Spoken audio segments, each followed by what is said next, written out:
E aí galera, mais uma vez Sidney Costa falando com vocês. Hoje a gente vai ler o capítulo 2 da nossa história, do livro que a gente está acompanhando, né? Se você está me vendo pela primeira vez, reveja os vídeos anteriores para entender sobre o que a gente está falando. Então vamos lá. Os últimos serão os primeiros.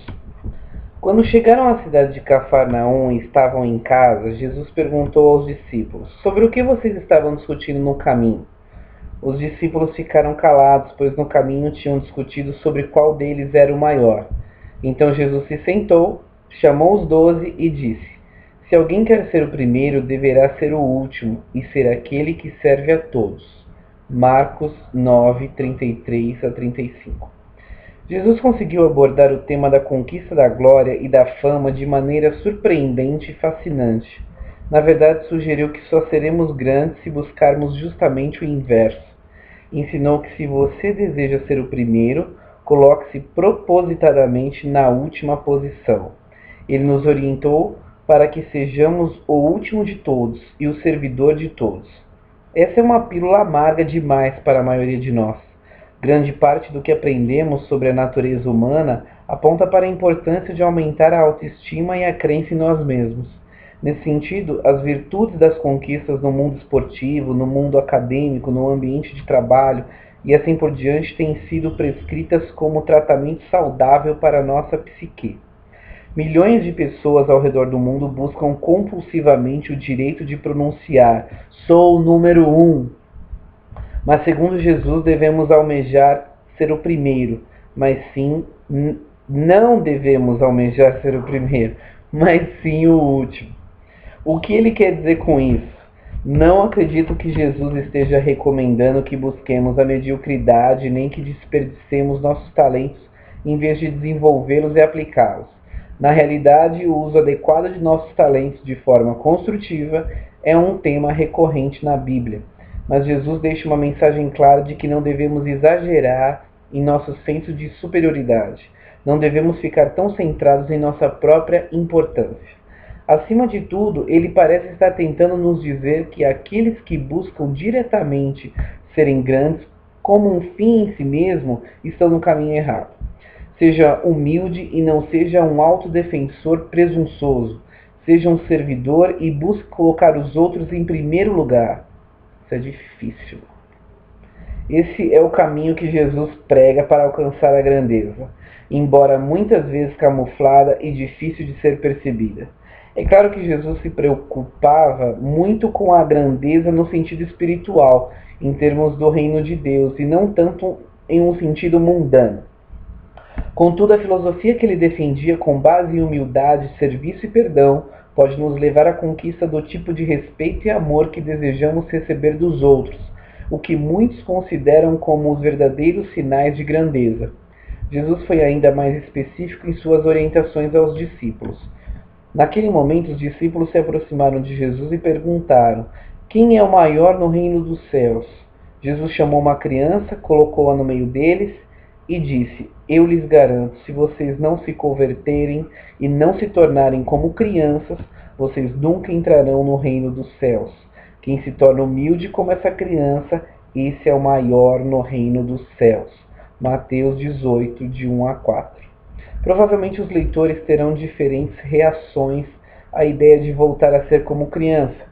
É óbvio que a ideia de se tornar passivo e ingênuo não soará como particularmente construtiva.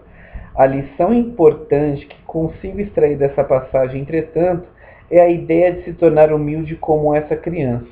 Novamente, isso significa resistir à tentação de se tornar excessivamente vaidoso, obcecado por um senso exagerado de importância pessoal. É claro que uma série de outras imagens positivas podem ser evocadas por pesquisas de apoio que apontam os benefícios positivos: aumento da saúde, criatividade, capacidade de aprender e assim por diante, da recuperação de parte de nossa capacidade de sermos como crianças, brincalhonas, alegres e questionadoras. As ideias de Jesus são contrárias às tendências naturais de muitos adultos, endurecidos pela vida em se tornarem cínicos, fechados e egoístas em um mundo cada vez mais complexo e estressante. É a real, né, gente? Em outro momento, quando Jesus participou de um jantar aparentemente formal na casa de um homem importante, ele aproveitou a oportunidade para transmitir mais ensinamentos. Dessa vez, ele parecia sugerir que ser reconhecido como alguém importante não é de todo ruim, desde que isso seja sustentado por uma base sólida de humildade. Jesus notou como os convidados escolhiam os primeiros lugares. Então contou a eles uma parábola.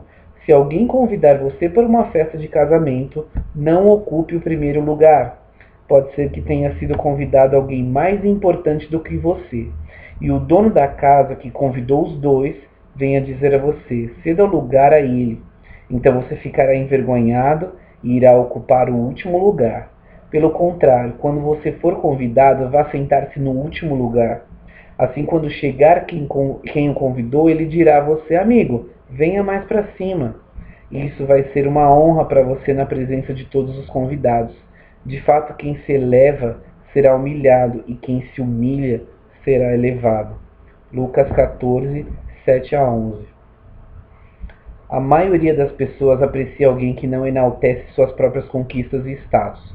E isso fica ainda mais evidente quando essa pessoa tem o poder ou reconhecimento para atrair a atenção dos outros. Todos desejamos nos sentir bem em relação a nós mesmos. Estar rodeado de pessoas com certa notoriedade e poder pode provocar reações emocionais difíceis.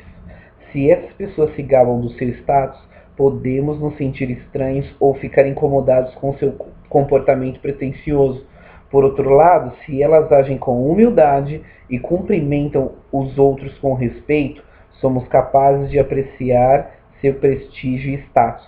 É como se compartilhássemos esse status e vivenciássemos isso em seu lugar.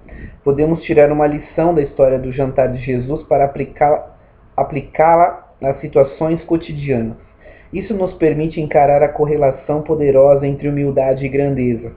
Ao refletir sobre essas ideias, lembro logo de Donald Peterson, que comandava a Ford Motor Company em um momento crucial na história da organização.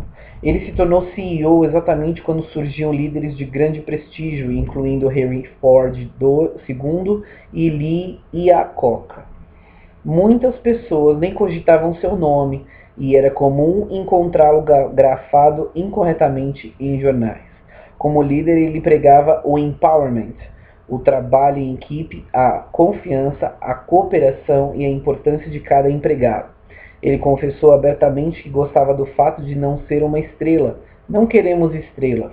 O ambiente é bem produtivo quando fazemos parte de uma equipe. Sinto-me inteiramente à vontade por não ser o centro das atenções e estar livre dos refletores. Como exemplo da liderança positiva trazida por Peterson para a Ford, Jack Teonak, o chefe de projetos da Ford quando Peterson era presidente, contou a seguinte história. Após verificar um projeto, Peterson perguntou a Teonak se ele gostaria de dirigir o carro que desenhara. Após pensar um pouco sobre a pergunta, ele optou por uma resposta honesta. Definitivamente não. Não gostaria de ver esse carro estacionado na entrada da minha garagem. Então Peterson pediu para ele projetar algo do qual se orgulhasse. O resultado foi a criação dos carros arredondados como o Taurus, que mais parecem um confeito. Após anos de liderança autocrática, finalmente surgiu a chance de Teonak colocar em prática sua capacidade de autoliderança na Ford, e ele respondeu com um dos projetos mais bem-sucedidos na história automotiva.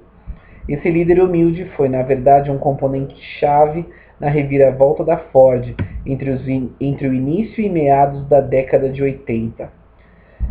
E apesar do estilo modesto de Peterson, que fugia dos refletores optando por se concentrar em outras pessoas em vez de nele mesmo, daí a escolha de um assento modesto, recebeu um lugar de honra entre os líderes. Em 1988, em uma enquete realizada pela Fortune 500, foi escolhido por seus companheiros CEOs como o líder norte-americano mais eficaz, derrotando até mesmo outro concorrente de alto prestígio, Lee Iacocca, da Chrysler. De uma forma geral, Jesus apontou para um paradoxo fascinante. Quanto mais evitamos e menos procuramos a grandeza, mais a encontramos.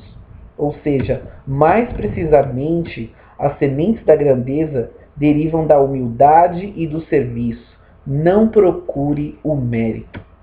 Em vez disso, deixe que ele chegue até você da forma que lhe convier e no momento oportuno. Procure não pensar nisso. Continue se concentrando no seu negócio, buscando trabalhar de forma construtiva. Em vez de vangloriar-se, procure reconhecer o mérito e as contribuições de outros. Se você fizer isso com sinceridade, é provável que seus esforços o conduzam ao reconhecimento merecido e até a elogios adicionais, desde que você não procure nem espere esse reconhecimento.